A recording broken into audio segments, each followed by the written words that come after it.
Idaho student murders. Death penalty for man charged with stabbing 4 Idaho students to death?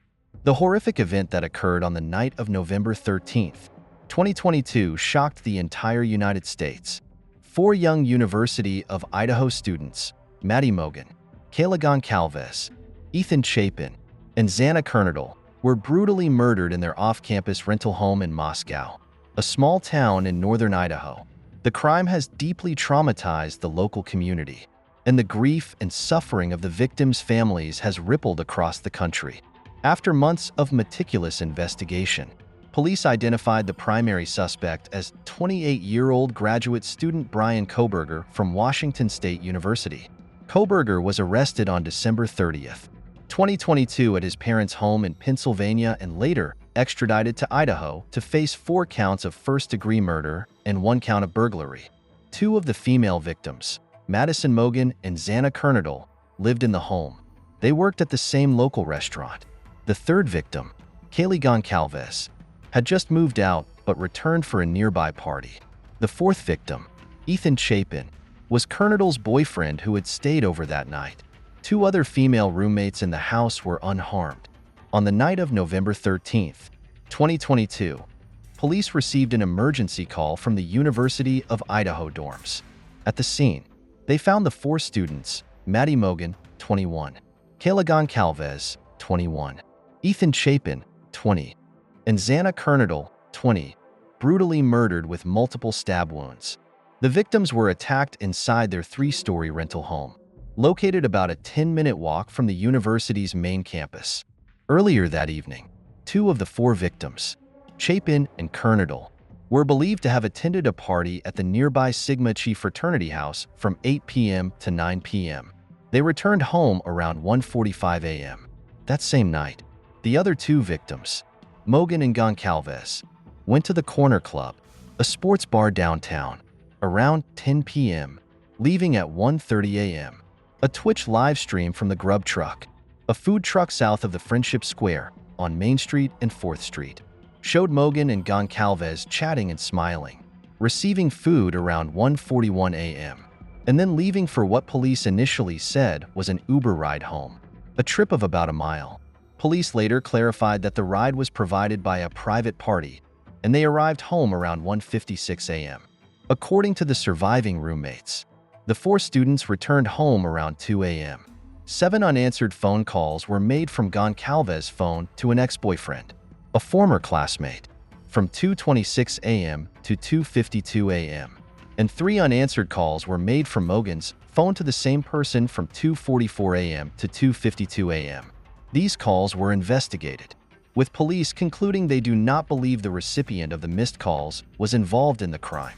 A DoorDash order labeled for Xana was delivered to the house around 4 a.m. The 2 surviving roommates were reported to have returned home around 1 a.m. Initial reports stated that both surviving roommates were in their downstairs bedrooms at the time of the murders, unharmed and unaware of the killings. Police quickly launched the largest investigation in Moscow's history. They collected thousands of pieces of evidence, extracted data from hundreds of security cameras, and investigated hundreds of leads. But the initial investigation made little progress, and the perpetrator seemed to vanish into the night. Autopsies performed on the 4 victims in Spokane, Washington determined that all had been stabbed multiple times, with lethal wounds to the chest and upper body, with a large knife, if not the same knife. Then very similar knives. At least 1 victim, with what appeared to be defensive wounds on the hands, and possibly multiple victims seemed to have tried to fight off the attacker, and the victims may have been asleep in their beds when attacked. There were no signs of sexual assault. All 4 deaths were ruled as homicides by stabbing. The victims were not bound or gagged. No weapons were recovered, although police believe the killer or killers used a fixed blade knife. 1 surviving roommate was reported to have seen an unfamiliar male suspect described as a man about 5 feet 10 inches tall and not too muscular but athletically built with bushy eyebrows. On November 19th, Moscow police requested the public to provide any video footage recorded around the house on the night of the murders. A phone and email tip line was set up through the FBI for the public to submit information to authorities.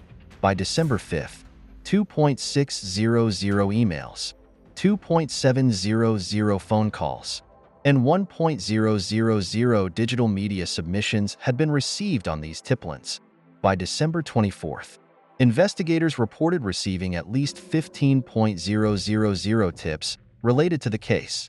After 6 weeks, police identified the primary suspect as 28-year-old graduate student Brian Kohberger from Washington State University. Kohberger was arrested on December 30th, 2022 at his parents' home in Pennsylvania and later extradited to Idaho to face the charges. Kohberger's statements. When arrested, Kohberger remained silent and uncooperative. However, after being transferred to Idaho authorities, he began providing a statement. Kohberger claimed that he had been stalking the victims for weeks before the attack. He admitted to sneaking into the home on the night of the incident and attacking the 4 students with a hunting knife. However, Kohberger insisted that he did not intend to kill them initially, but only wanted to burglarize the home. In his statement, Kohberger said he witnessed Kayla Goncalves and Maddie Mogan wake up and attempt to flee, but he managed to attack and kill them. He then also murdered Ethan Chapin and Xana Kernadal. Evidence collected.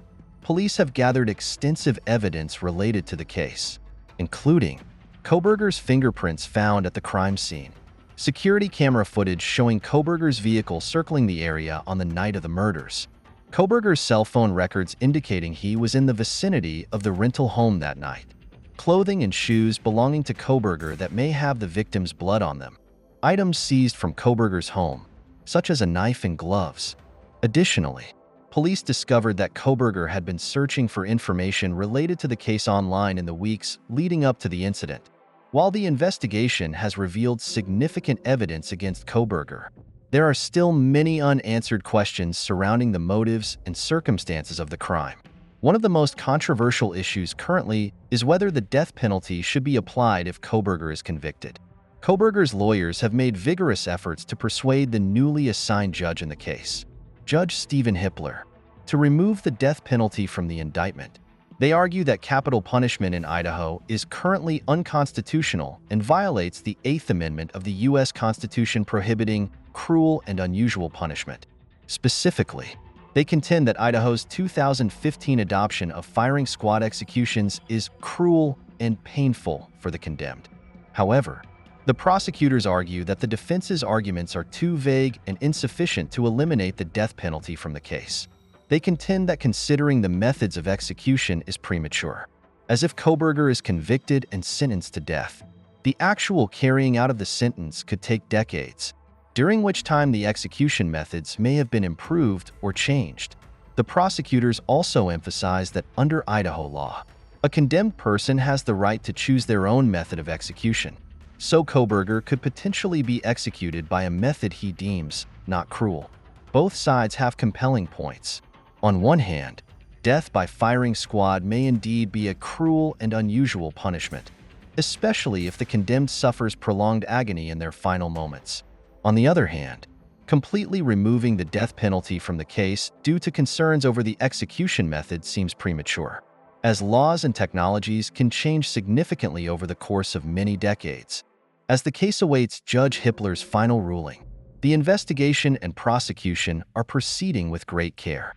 The American public continues to follow the developments, hoping for justice to be served fairly and humanely for the victims as well as any perpetrator. This is truly one of the most shocking and high-profile cases in recent decades, and the outcome will have profound implications for the U.S. criminal justice system.